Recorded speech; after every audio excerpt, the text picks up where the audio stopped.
Spoken Hindi. అందరికీ హిందీ మాట్లాడాలని, అందరు ఇంగ్లీష్ మాట్లాడతారు కంటిన్యూస్గా, తెలుగు మాట్లాడుతారు, మన మదర్ టంగ్ ఏదైతే అది మాట్లాడుతూనే ఉంటారు. కానీ హిందీ అయితే మనకి ఎక్కడ స్కూల్లో నేర్పించరు కదా. నేర్పిస్తారా స్కూల్లో? స్పోకెన్ నేర్పించరు, ఓన్లీ సబ్జెక్టే నేర్పిస్తారు. కానీ హిందీ ఎక్కడ నేర్చుకుంటాం మనం? మరి ట్యూషన్ అనే కాదు, నార్మల్గా యాప్స్, యూట్యూబ్స్, ఓకేనా, ఫ్రెండ్స్ దగ్గర నుంచి. ఫ్రెండ్స్ మదర్ టంగ్ హిందీ అయితే అది మనకి బెంగళూరు సైడ్ వాళ్ళకైతే మదర్ టంగ్ హిందీ, హైదరాబాద్ వాళ్ళకైతే మదర్ టంగ్ అలా ఉంటారు. కానీ ఏపీ వాళ్ళు హిందీ ఎలా నేర్చుకుంటారు?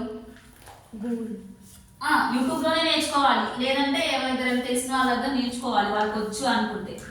సో అలాంటప్పుడు యూట్యూబ్ ఛానల్స్, ఇలా హిందీ నేర్పించే వాళ్ళ ఛానల్స్ యూజ్ అవుతాయి. ఒకసారి చూడండి, అందరు నేర్చుకోవాల్సిందే. బిజినెస్ వాళ్ళు, సాఫ్ట్వేర్ ఏదైనా బిజినెస్ చేసే వాళ్ళు కంపల్సరీ హిందీ నేర్చుకోవాలి. ఎందుకంటే ఇంగ్లీష్తో పాటు హిందీకి కూడా అంత ప్రయారిటీ ఉంది. మన ఏపీ సైడ్ దాని గురించి అంత ఓన్లీ ఇంగ్లీషే మాట్లాడతారు, కానీ హిందీకి అంత ప్రయారిటీ ఇవ్వరు. వన్స్ మనం ఇటు సైడ్ వచ్చినప్పుడు, బెంగళూరు, హైదరాబాద్ ఇటు సైడ్ వచ్చినప్పుడు మనకి హిందీ వాల్యూ తెలుస్తుంది కదా. సో అందుకని హిందీ నేర్చుకోవాలి. హిందీ నేర్చుకోవాలంటే ఫస్ట్ మనకు తెలియాల్సింది వర్ణమాల. వర్ణమాల అంటే ఏంటంటే ఆల్ఫాబెట్స్.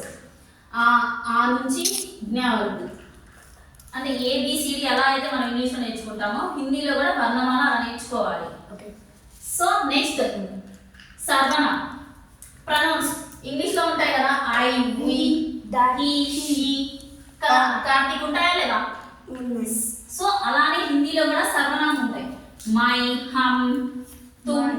ఈ టాపిక్ మీకు వస్తుంది, చూస్తూ ఉండండి.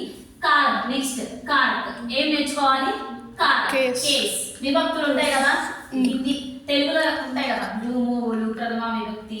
మీకు తెలుగు తెలుసున్నది మేబీ బెంగళూరు వాళ్ళకి, కన్నడ తెలుస్తుంది.